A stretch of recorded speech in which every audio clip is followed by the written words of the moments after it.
Mas a gente tem que terminar esses slides. Então, aqui, pessoal, nós temos algumas consequências sociais relacionadas a essa Revolução Verde.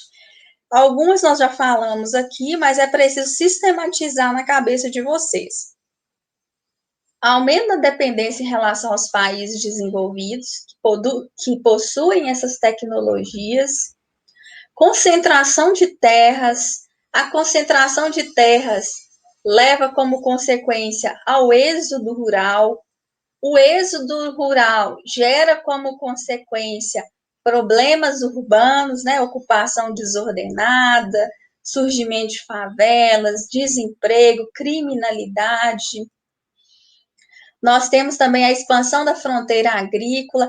Outra consequência relacionada à expansão da fronteira agrícola, consequência ambiental. Alguém sabe me dizer?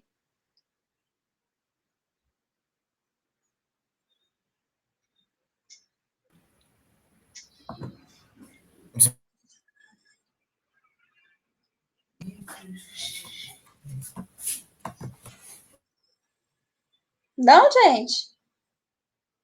Você tem vergonha, não? Desmatamento da floresta, empobrecimento dos nutrientes no solo.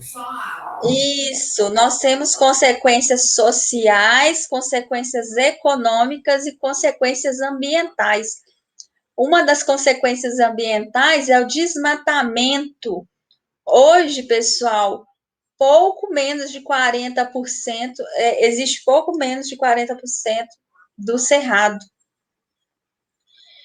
Porque no centro-oeste predomina o cerrado, né? Até Matopiba também, ali foi tudo desmatado para o plantio de soja, de milho, esses cultivos de exportação, né? Surgimento de trabalhadores precários, que são os boias frias, e do movimento social. Agora ali, pontos positivos da Revolução Verde. Aumento da produção de alimentos, aumento nas exportações, né? Como eu falei com vocês, mais de 40% da pauta de exportações do Brasil são essas commodities. O que são commodities? São produtos produzidos em grandes quantidades e voltados para exportação. A soja é a nossa principal commodity, mas minério de ferro, por exemplo, também é commodity, é produzido em grande quantidade, é para exportação. Não é commodity, não é só alimento, tá? Favorece lucro para o país. E os pontos negativos, a gente já falou, né? Pode ser a concentração de terras, pode acontecer intoxicação, envenenamento por alimentos, por causa dos inseticidas. Sim, nossos alimentos, pessoal, tem documentários, tem estudos, tem teses de doutorado que falam sobre isso, né? Sobre a qualidade dos alimentos que nós consumimos, né? Que boa parte ali fica, né? Dos inseticidas. Empobrecimento solo, perda de biodiversidade, proliferação de pragas, surgimento de novas pragas, né? Nós temos também, qual que é a atividade que mais consome água no Brasil? Alguém sabe me dizer? É a indústria? São as residências? Qual que é? É a agricultura? Isso mesmo, gatinha, agricultura. A agricultura é o setor que mais consome água no Brasil, porque nós não temos aquelas tecnologias de aspersão da água no plantio, né? Adequada, a gente joga muito mais água do que necessário. Né? Então, não tem essa racionalização da água na agricultura, então nós perdemos muita água. E o desmatamento, né, do Cerrado e da Amazônia. Acho que aqui, deixa eu dar uma olhada aqui.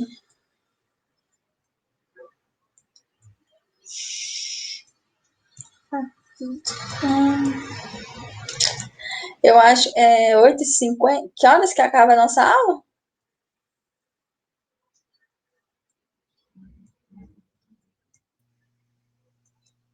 8,59, 5?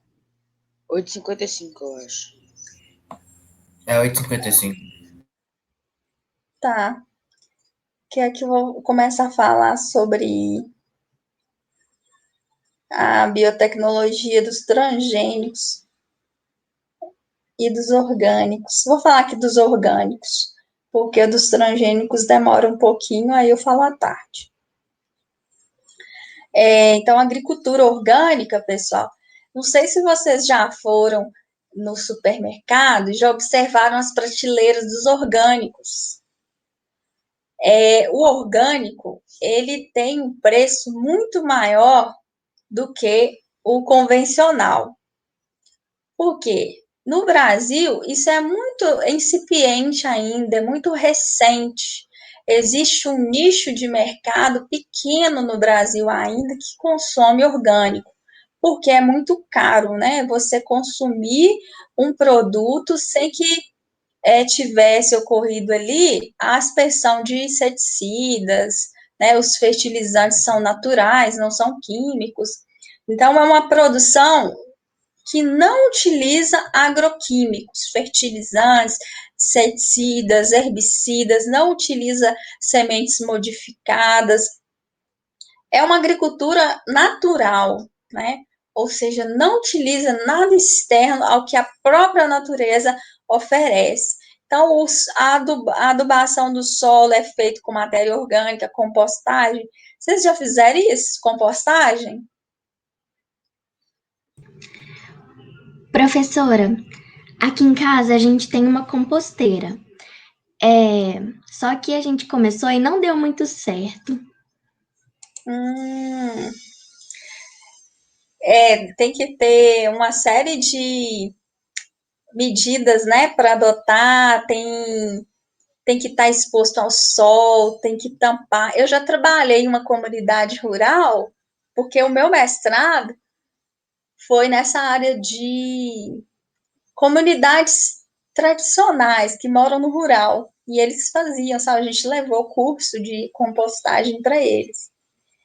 E assim gente, é impressionante assim, uso em hortas, pode ser também em cultivos não tão extensos, mas ela é feita basicamente com o quê? Com restos de alimentos, folhas, né, terra, e aí tudo que é orgânico, que você dispensa na sua casa, você vai colocando ali, que nesse espaço que chama ali de composteira.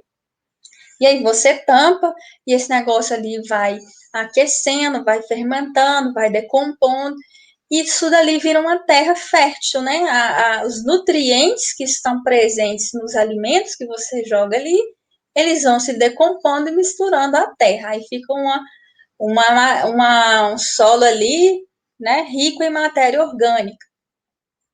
E dali você coloca isso dali na plantação.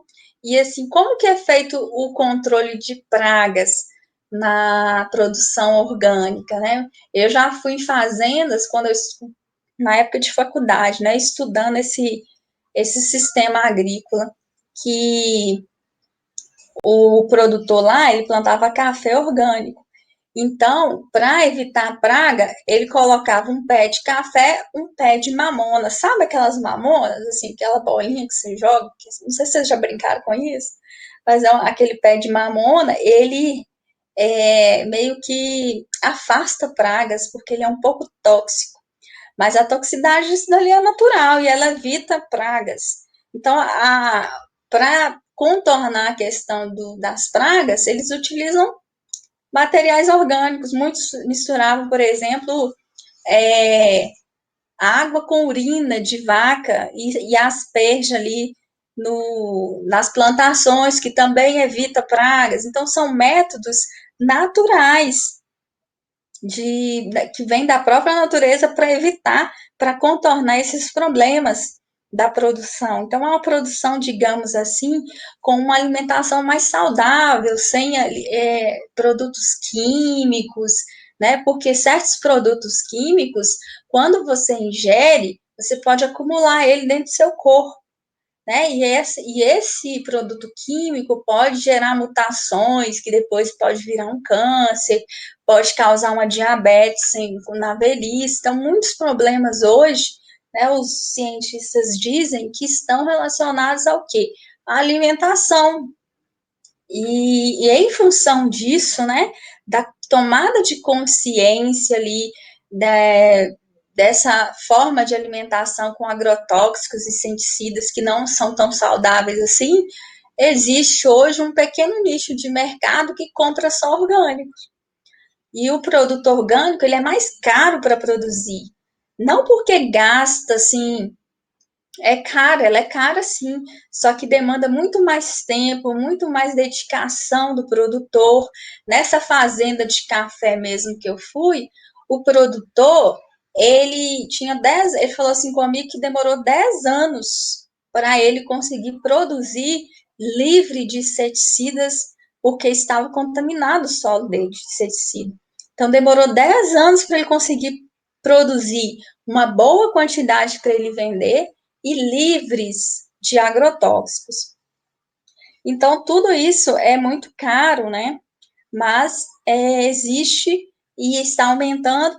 No Brasil ainda é muito pouco, mas na Europa, por exemplo, isso já tem ampliado essa consciência, né?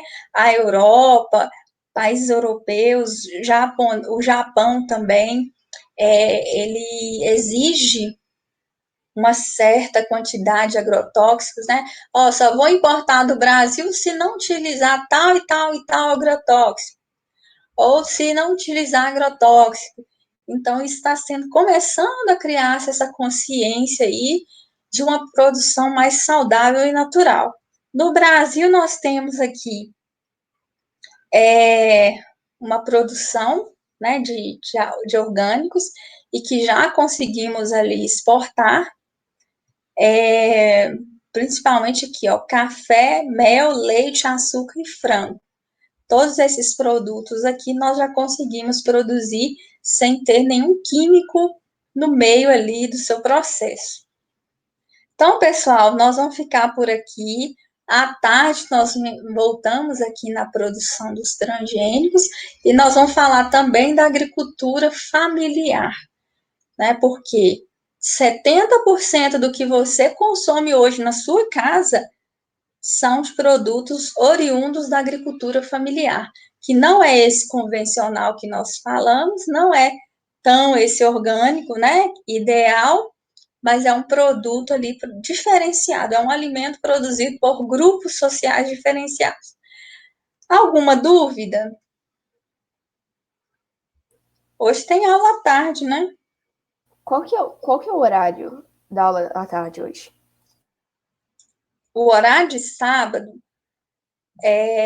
eu acho que as aulas terão 30 minutos, se eu não me engano, mas ele deve estar lá no ar, vocês dão uma olhada lá. O horário é para seguir aquele horário de sábado. E as aulas terão, em média, 30 minutos, se eu não me engano. E vai ser naquela ordem de horários que, né, acho que o segundo horário nosso que é geografia, o segundo horário de vocês que é geografia. Aí tem que olhar qual que é o primeiro. E começa 1h30, se eu não me engano. Tá? Então, vocês dão uma olhada no AVA. O primeiro é artes e o segundo é geografia mesmo. Isso. Aí vocês dão uma olhada direitinho. Se vocês ficarem em dúvida, vocês entram em contato com a companhia para informar direitinho, para vocês não perderem, tá? Porque vai ter matéria normalmente. Ah, tá. De 1h30 às 17h35. Obrigada, Camila. É o horário de sábado, Helena. Isso mesmo. E sábado que vem, de novo, né? Sábado letivo de novo. Oh, trem. Sabadão. Então tá, gente, vamos ficar por aqui. Vocês têm outra aula agora, né? E eu também tenho que dar outra aula, 9h05, tá bom? Então, um beijo para vocês. Vocês fiquem com Deus, tá?